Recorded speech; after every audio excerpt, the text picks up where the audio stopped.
Sa isang punto, kapag tayo ay nananalamin, ay hindi maikakailang ilang senyales ng pagtanda. May mga wrinkles na dati ay wala naman sa gilid ng mga mata o bibig, age spots o di kaya ay lumalaylay o di na singlusog ng dati ang balat. At sa mga pag-unlad sa teknolohiya, ngayon ay mas marami ng option para mapanatili ang youthful look at ma-delay ang epekto ng pagtanda sa ating mukha. Isa na dito ang non-invasive o non-surgical cosmetic procedures, mga beauty treatment na hindi na nangangailangang sumailalim ang pasyente sa isang operasyon.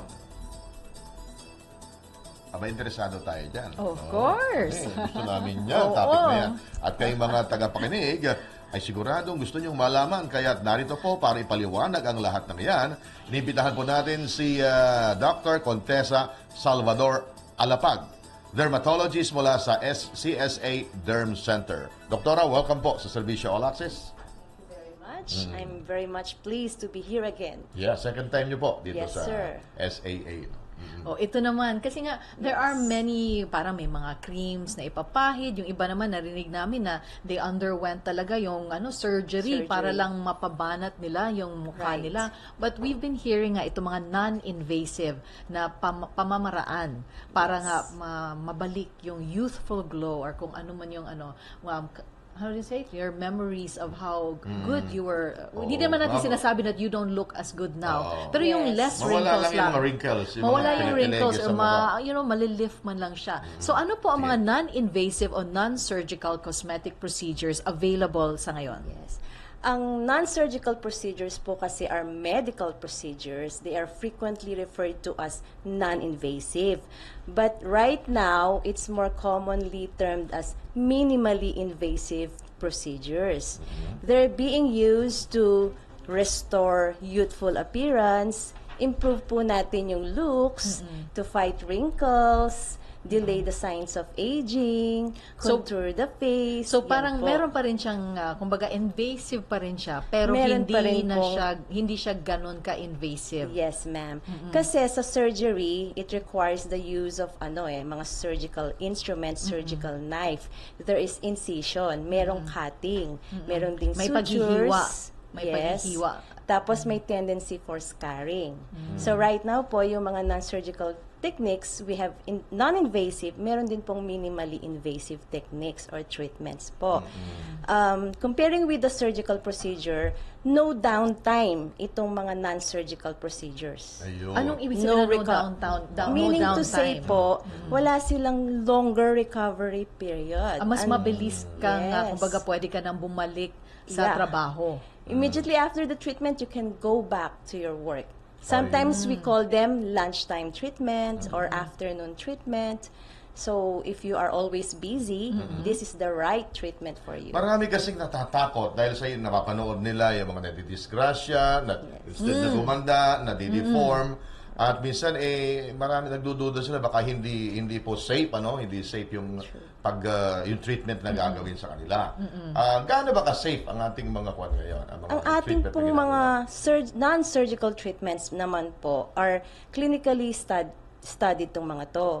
So, kailangan lang po ang ating mga patients or mga kliyente nararapat lamang na magtungo sa mga qualified or certified aesthetic physicians. So, meron po kasi mga trainings ang ganitong klaseng mga procedures. So, mainam na kilalanin nila ang kanilang mga physicians and at the same time, they do research na rin on the web. So, marami na pong mga available na mga non-surgical treatments.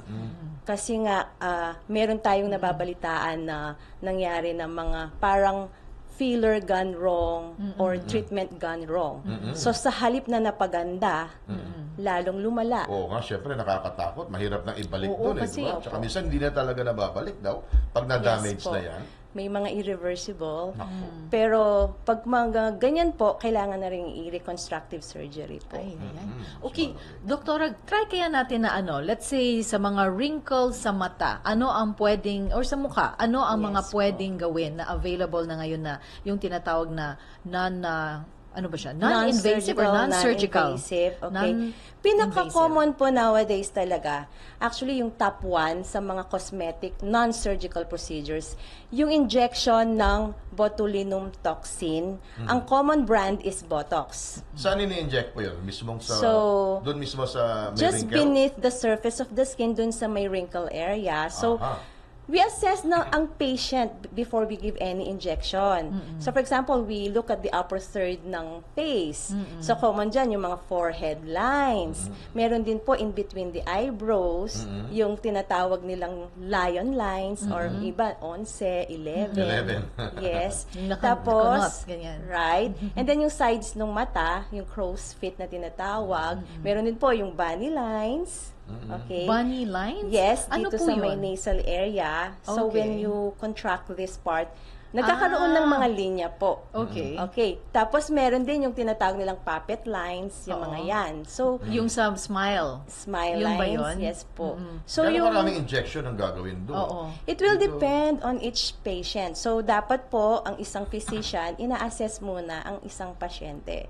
Kailangan malaman natin kung ano po ba yung tina-target natin na, for example, forehead wrinkles, or dito po, dito sa glabellar lines, or dito po sa ating gilid ng Yung mata. gilid ng mata. Yes po. Pero yan, doktora, 'di ba yan yung botulinum, yun yung toxin, na Toxin. nilalagay. Yes po. Ano pa ang ibang mga nilalagay na ngayon sa mata? Yes. Top 2 po yung dermal fillers or soft tissue fillers. Ano yun? Kasi as we age, nawawala yung volume ng skin, nawawala yung elasticity, nagsasag ang skin, or yung iba lumulubog yung sa cheek area. Maging yung dito, yung folds dito, nagiging prominent. Or yung mga deep lines also po. So we use a filler, it's a substance. Nowadays, we use yung mga natural substance po. Ang tawag namin doon, hyaluronic fillers. Nakikita rin natin sila sa ating katawan. So you fill in po yung isang space na nawawala na. Anong kaibahan niya doon sa botulinum toxin tsaka itong fillers na ito? Opo. Pag sinabi mong botulinum toxin po kasi, ang pinaka-target talaga, primary treatment for lines and wrinkles. Okay? Pag po dermal filler, primary treatment siya dun sa mga deeper lines, yung mga nawalan na ng volume, yung mga nagsunken na or lumubog na, or yung nangangailangan ng mga lifting, parang facelifting din po, or yung nangangailangan po ng, what do you call this, rejuvenation, yung bang you fill in sa skin. Sa skin lang po. Para din po ma-boost yung skin, ma-rejuvenate, bumata. Common dyan po yung mga deep lines. We inject the filler. Pag po ka-inject nito, magli-lift na po siya. So, nawawala yung, for example, yung masyadong malalim dito. Sa Pag- forehead. Yes. Oo. Pag finil in mo, in-inject mo siya, aangat siya agad.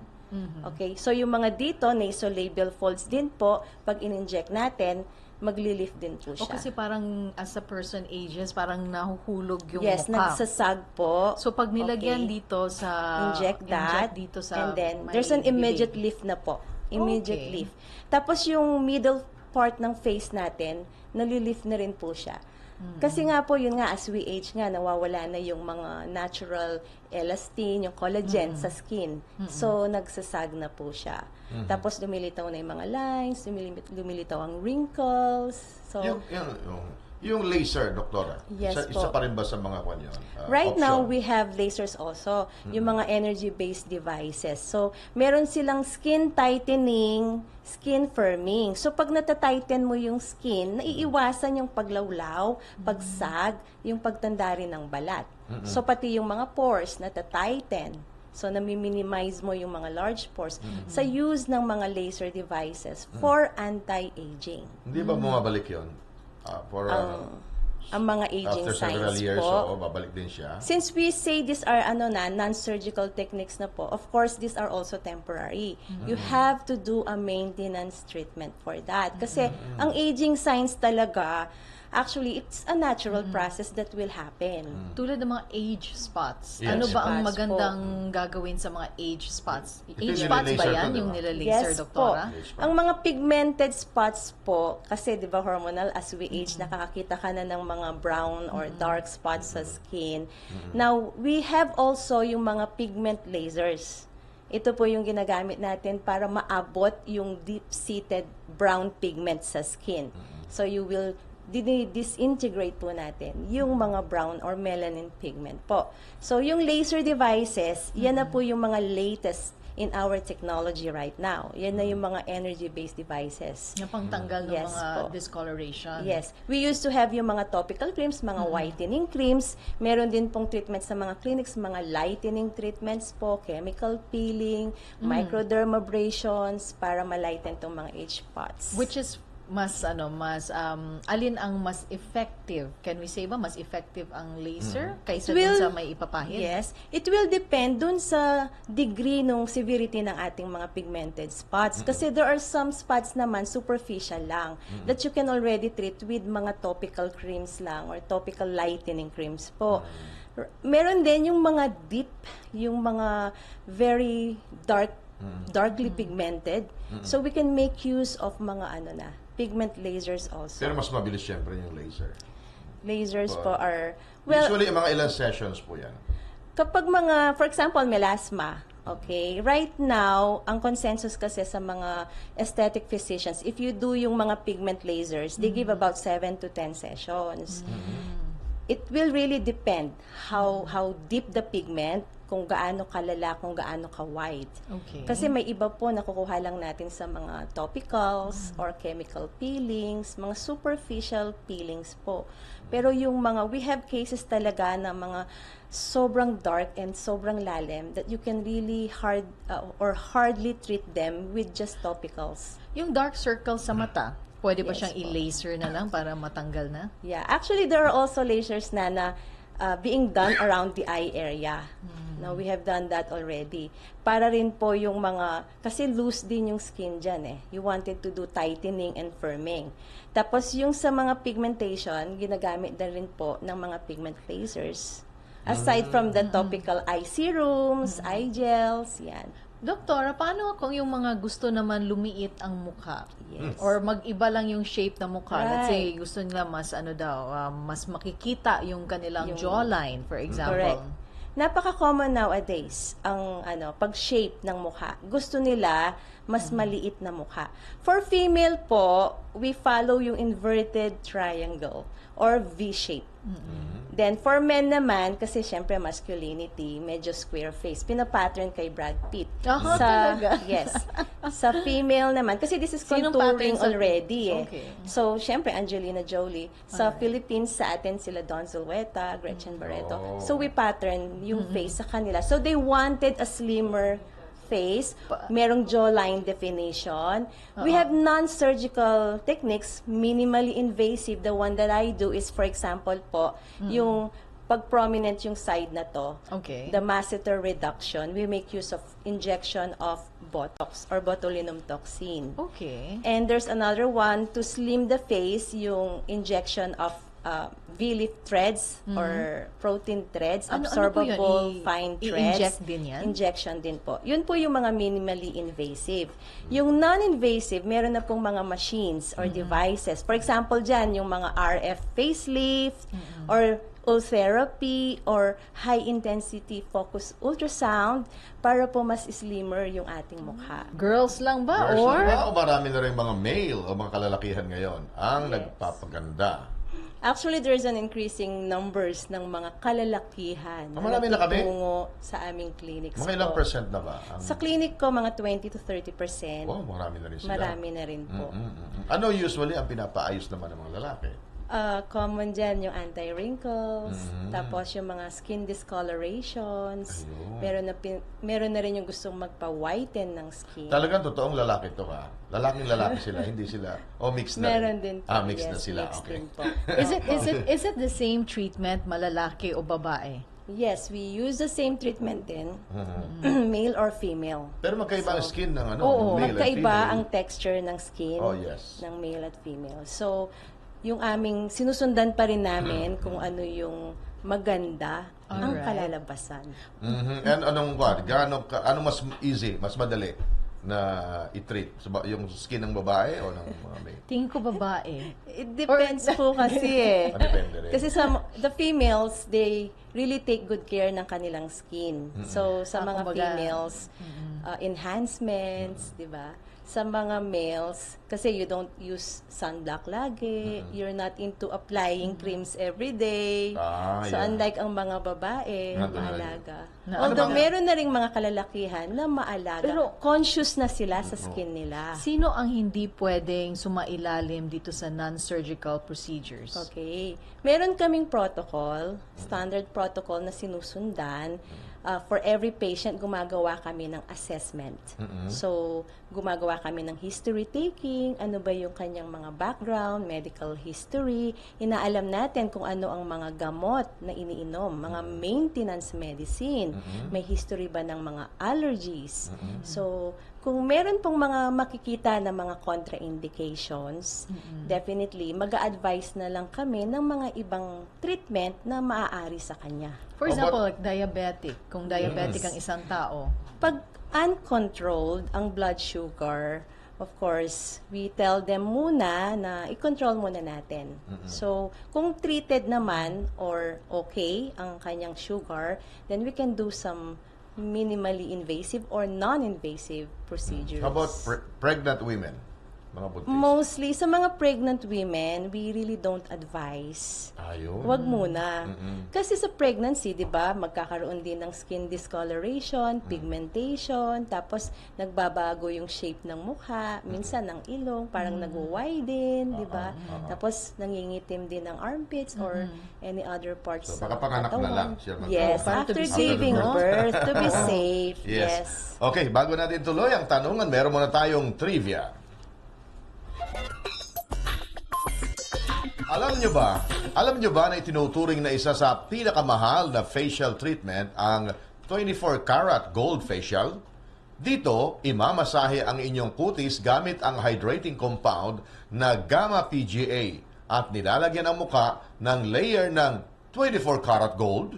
matapos umano ang procedure na ito ay mababawasan iyong wrinkles, magkakaroon ng mas firm at bright skin. Madadagdagan ang produksyon ng skin cells, makakaiwas sa toxins at magkakaroon ka ng 24 karat complexion. Totoo ba yan, Totoo doktora? ba yan? May gold talaga. Parang gusto ko na siya gawing sing-sing, diba? Well, kasi these are metals, gold, sinasabi nila, parang chelators, they absorb toxins. So, sa skin mo, di ba may mga pores yan. So, absorption ng mga waste materials also. Tapos, meron siyang skin tightening, skin firming. So, it's also anti-aging din. Mahal nga, kung talaga may ano ng gold And yun. improvement ng texture ng skin, nasa-soften yung texture, nagiging smoother. For as long as So, hindi allergic siguro yung tao, no? yun din yung kailangan nating Oo. bantayan. Baka meron ding allergy yung ating patient. Mahal siguro talaga yan, ano? Mahal yan. In my practice kasi, I don't have that gold carat facial mask. More of the facial masks siya. Pag nilagyan ng mukha mo apply. yan, pwede mo dalhin sa sanglaan. Sanglaan. Sanglaan mo sa pawn shop. Gold eh. Okay. Okay, audience participation na tayo at mayroon ng mga pumasok dito na mga text messages, mga questions. Yes. Tulad ni John of Manila, siya ay 57 years old. Ito ang tanong ni John. Ask ko lang po, anong magandang ipahid ko sa mukha ko para mawala ang pagka-oily niya at para pumuti? Yan, wala daw siyang budget pumunta sa dermatologist. So, meron bang home treatment Yes. na pwedeng gawin para pumuti at mabawasan ang pagka-oily Actually, ng it's skin? very ideal na mag-seek siya ng consult sa isang skin specialist. Meron po kasing mga clinics that give free consultation. Like ako, in my clinic, if they want to consult on aesthetics, Three? yes, we Pipili give na. them free consult on aesthetics. We can Aesthetics. advise them. Tapos, we give prescription or recommendation. It is important kasi na gawin yung skin analysis eh. Yung oiliness ng skin, we have to determine ano ba yung cause, tsaka kailangan natin siyang ma-advise sa lifestyle niya, ano ba yung kanyang diet or food, Yeah. di ba? O baka naman, pag sobra na talaga, pagka minsan kailangan din daw yung oily skin mo, di ba? May How do we advantage. know The kung sobra na yung pagka-oil? Siyempre, meron din yan significance, di ba? For lubrication din ng skin. Huwag lang overproduction. So, pwede na kasing mag-clog sa pores, mag-lead into pimple formation. Ngayon, sa case niya kasi, well, we recommend yung mga, yung mga oil reduction na mga toner. Mag-start tayo sa cleanser, sa soap niya. Yung may mga component na tea tree, nakaka-reduce ng oiliness. Tapos sa toner, merong pang reduce ng oiliness, yung mga may component ng mga glycolic solution. So, maaari po siyang magsimula sa cleanser at sa toner. Yan, kasi 57-year-old siya. Pwede Pwede, pero mga yun sa tea kanya. tree soap, yan po. Example ng anti-oiliness. O, may magtatanong naman. Gusto ko magtanong ni Roslyn Galera. Go ahead, Roslyn. May negative side effect po ba yung lipo? Lipo naman. May lipo ba sa Okay. face? So, is Are we that considered referring- non-surgical, ang lipo? Okay, baka she's referring to the surgical liposuction. So, these are surgical procedures na alam naman natin, pag operasyon, meron talagang mga risks. Pero before naman mag-undergo ng surgery ang isang pasyente, ang doktor ay kailangang i-assess. Tingnan muna kung may indications at meron bang contraindications, kung magiging safe dun sa isang pasyente. Kasi syempre, pagka surgery na, may knife, may incision, tapos general anesthesia. So, merong mga involved risks sa surgery. Pero usually ang lipo pang pabawas Fat reduction. Fat reduction siya. May non-surgical ba na fat Yes. reduction? Meron tayong non-surgical fat reduction. Meron pong mga machines na ginagamit ngayon. Example dyan, yung lipocavitation. Ito po yung machine na gumagamit ng ultrasonic sound waves Okay. na ang epekto is vibration dun sa mga cell walls ng fats. So, pag nag-vibrate, nabibrake yung cell wall, nagme-melt yung fats, and madidrain sa lymphatic system Okay. and sa urinary. Okay. So, So, maiihi niya yes. away yung fats. Meron ng bago ngayon, yung cool sculpting. Ito naman yung paggamit ng